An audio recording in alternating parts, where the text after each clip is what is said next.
all the best information. Let's thank Nikki, ladies and gentlemen. Thanks, everyone. Thanks, Jono. Our next guest was shopping for gumboots in New York City recently, but went home with a whole lot more in her shopping bag. Inside was a letter from a man claiming to be a slave imprisoned in China. To tell us all about it, Stephanie Wilson joins us live from Perth.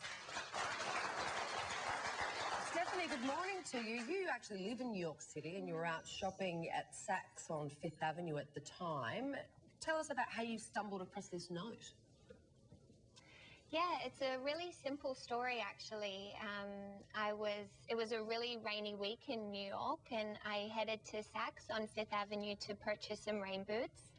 And so I went into the store, purchased the boots, and took them home.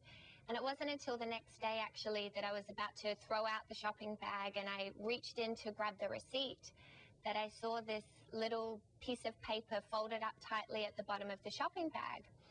So I reached in and picked it out and opened it up and saw that it was a handwritten letter accompanied by a small passport-sized photograph of a man.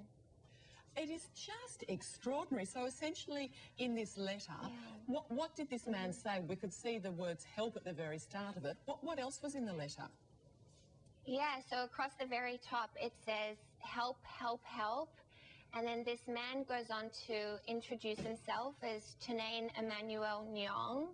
And he's a Cameroonian man who is living in China, where he was falsely accused of fraud, imprisoned, and was serving this sentence.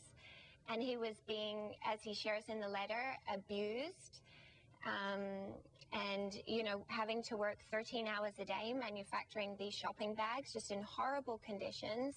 He shares that he wasn't even able to get in touch with his family or friends to let him know where he was. And, you know, really this letter was just a plea for help.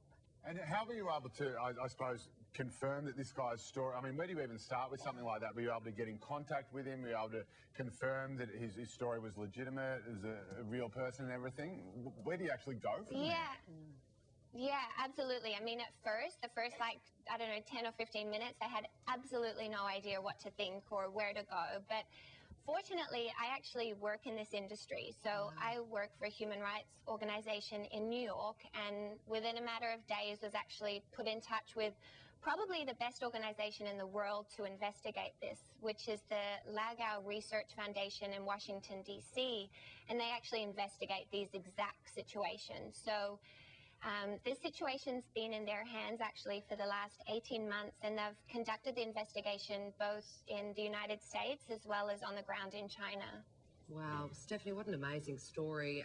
We hope he's okay now, but thank you so much for joining us. We do appreciate it. Yeah, absolutely. There's more ahead on Studio 10, including why Brits love robots. Prepare to be